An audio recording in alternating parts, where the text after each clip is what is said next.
Welcome to John's Tarot.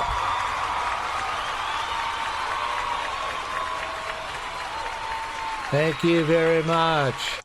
Thank you very much, and welcome to you from wherever you may be joining me for this podcast. I hope you're all doing well and that you had a nice holiday. I had a very interesting experience, and that experience was getting stranded in the mountains.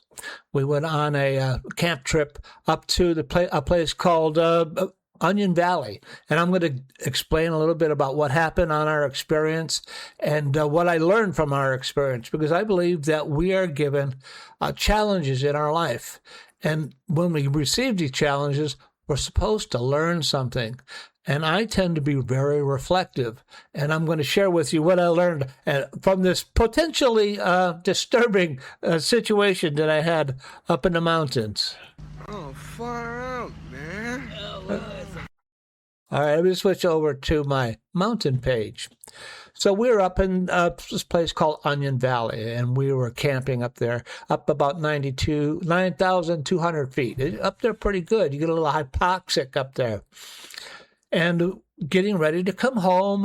We wanted to come home on Sunday. So Saturday night, I go to check I wanted to check the weather report. The car has satellite radio. I figured I might be able to get something from the satellite radio and pick up a little radio from somewhere, it has Sirius and satellite.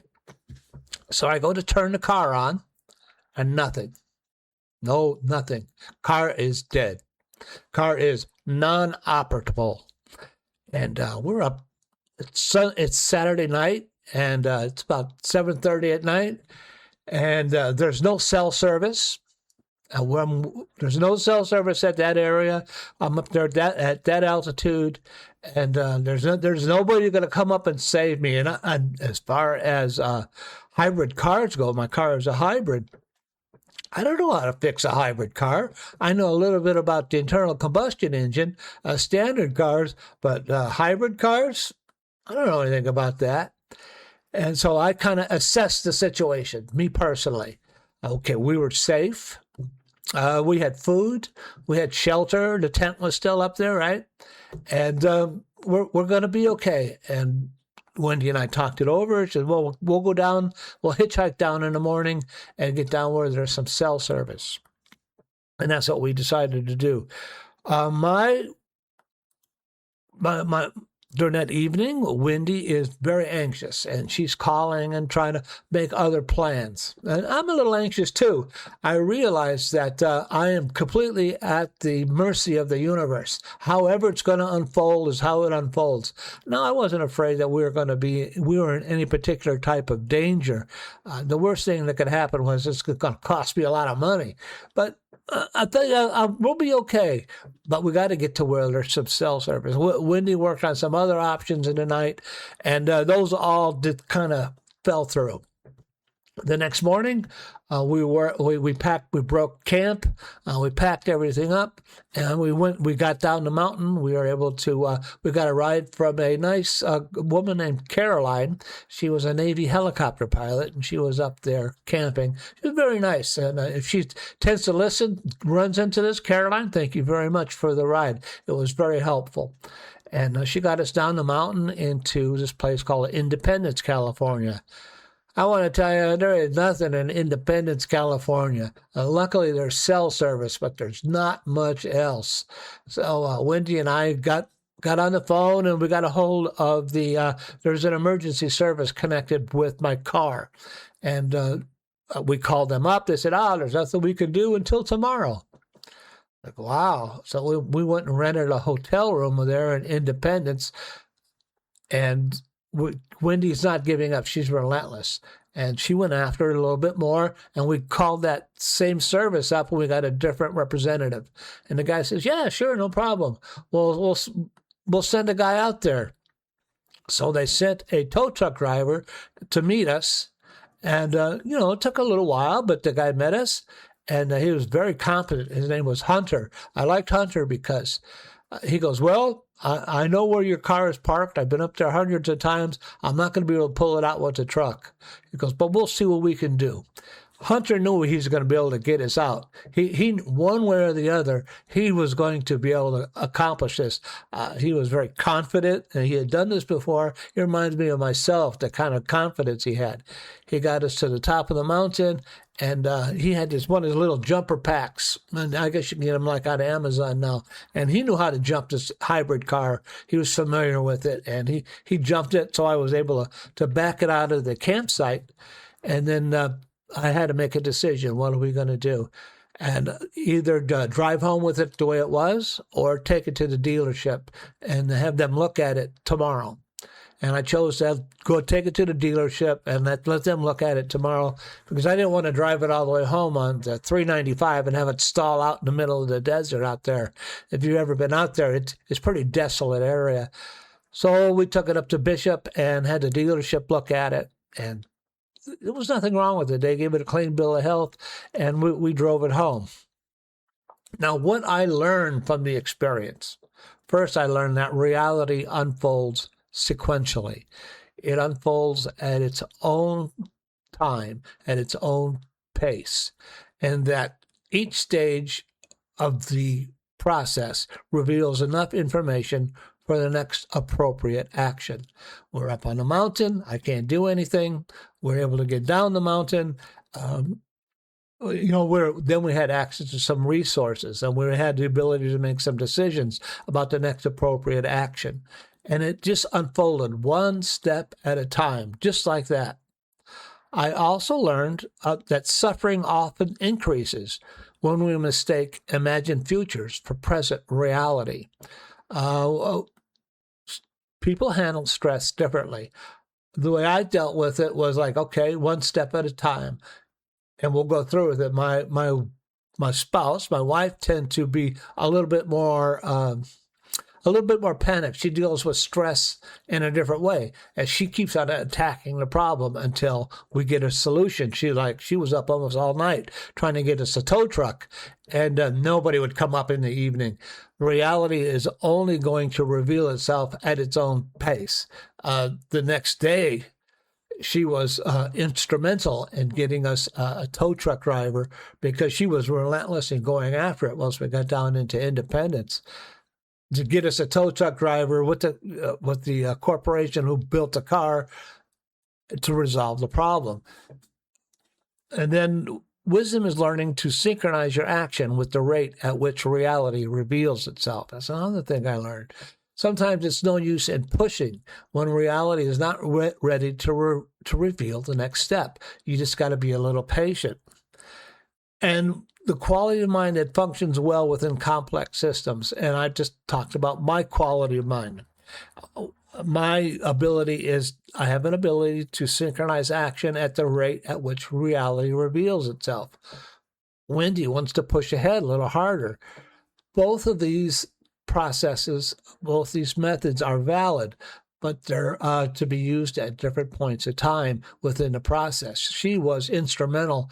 What finally happened was, like I said, she went after the company. They finally came out to get the car. They towed it up to Bishop. We had to wait overnight, got a hotel room, got something to eat. We were safe the whole time. And the next day, the company looked at the car. They checked it off, and we drove it home. And there was no charge because it was still under warranty. And that was a big tow, man, getting it off that mountain. And then it was another 50 miles into Bishop from Independence. And, the dealership looked at it. It was a big deal. I thought, oh, man, this is going to cost me about $5,000. It didn't cost me anything. There was no charge to it. This was all covered by the company. So that's what I learned. And then what else did I learn? I learned about myself. I learned about what kind of person I am and what kind of person I have developed into. Through my years of sobriety, my years of self-reflection, my years of work with symbolic systems like the I Ching and the Tarot have altered the way I deal with complexity. This was a complex situation. I don't know how to fix a hybrid car. I don't know how to get it down the mountain at 8 o'clock at night. I was certainly at the mercy of the universe. I did a little prayer, I did a serenity prayer. And, and I realized that there's nothing I could do at that point. I did everything I could do at that point, and I never pray for magic. Like magic, have a tow truck magically appear. What I pray for is the ability to show me the next step and to make the right decision. And those steps revealed themselves sequentially. And that was really kind of interesting.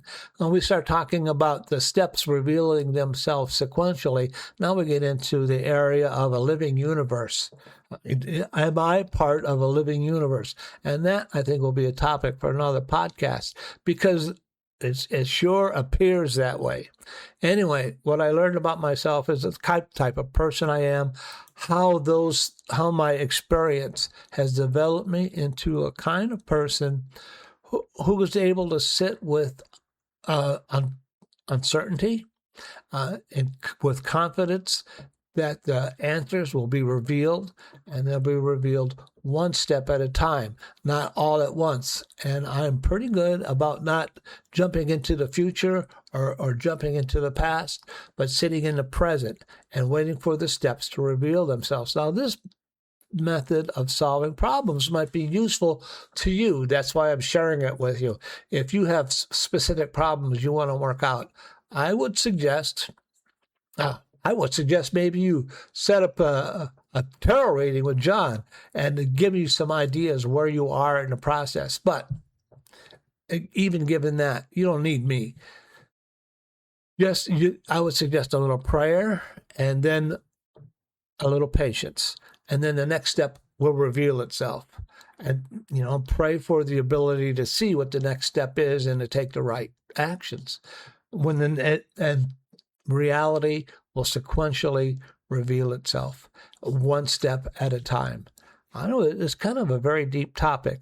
Let's do a little tarot reading, and I'll wrap this up because I just wanted to do a little something about my experience up on the mountain and being trapped on the mountain and how we got down the mountain and how we resolved the problem and how I use my philosophical systems, my philosophy. And it was actually a test of my philosophy. Would this pan out? And it all kind of worked out surprisingly well. My ability to read tarot is a gift, an expression of divine love, and I'm here to share it with you in that same spirit. So in just 3 cards, I'm going to make it short this week, and I'm now into semi-retirement, and starting next week, I'll probably start doing something a little bit more in depth and a little bit more consistently, because what am I going to do with my spare time? I'm thinking about availing myself for live tarot readings. But is there anything else that the tarot would like to reveal about this process? Is there anything else the tarot would like to reveal about the nature of reality revealing itself in sequence? Here we go. One more time, and then we'll shuffle it up. Is there anything else the tarot would like to reveal about my experience, about how reality reveals itself in sequence, one step at a time? I'm going to cut the deck. And my first card, the Fool's Journey. Yeah. When you have a big problem, you're like the fool. Right? You don't know all the answers. You're at the beginning of a journey. You're at the beginning of a process, and you have to be careful. And remember to do this one step at a time and not take any missteps and not act too early and not delay too late. But wait for cues. Wait for the correct cues from the universe. That'll be the little dog. As you look at it here, that's the universe trying to warn you. Be careful. Don't step over the cliff, and you will be given the information you need. You see, the fool carries a little knapsack on a stick. He has everything he needs, right? And just be careful, one step at a time, and the path is going to be revealed to all your problems. Sequentially, the universe will do it. Card 2, the 3 of Wands. In the 3 of Wands, you see a man standing there looking out towards the distance with 3 wands in his hand on one of them. And that usually has to do with People, you have a problem. The first step has been revealed, and you're standing there looking for the next step. You can see each one is a step in the process, and he's one step has been revealed, and he's waiting for the next step to be revealed. Just be patient, remain in the present. Do not project into the future in possible catastrophic situations. Remain stable in the present, and remember to take care of those around you who may be involved in this situation with you, and that these people have helped you along the way, and that other things have helped you in your life along the way. Have a little faith, baby. Things are going to work out. Just got to hang in there and wait for one step at a time. And then the third card, the death card. And you think that's really a bad card. It's not the bad card. The death card has to do with renewal, rebirth, letting go of old patterns that are no longer serving you in your life, and a new structure to be built on that. So maybe your old way of dealing with problems had been the real stressful method, right? Like, you got to go after it, got to panic, I got to throw myself into the future and catastrophic thinking. And those are the things that need to come to an end. And you need to have a rebirth in your way of problem solving and having a little faith that the universe is going to help you along the way, one step at a time. Now, some problems I realize are really catastrophic in life. And sometimes we have to accept those things. But for problems like the one I'm discussing, the process worked. And I was very happy with the outcome. So for this week... Goodbye, Professor Marvel, and thanks a lot! Well, it was my pleasure. I will see you again next week. I just wanted to get something quickly out there. And you guys all have a good week. Be careful, be cool, be kind. Remember, have strength, find faith, and I will talk to you all again next week. And we'll see which direction I move from here. Thanks for tuning in. I really appreciate everybody who listens to me, even for 10, 15 minutes out of your time. It means a lot to me, and it's what keeps me going. Thanks a lot. Bye-bye.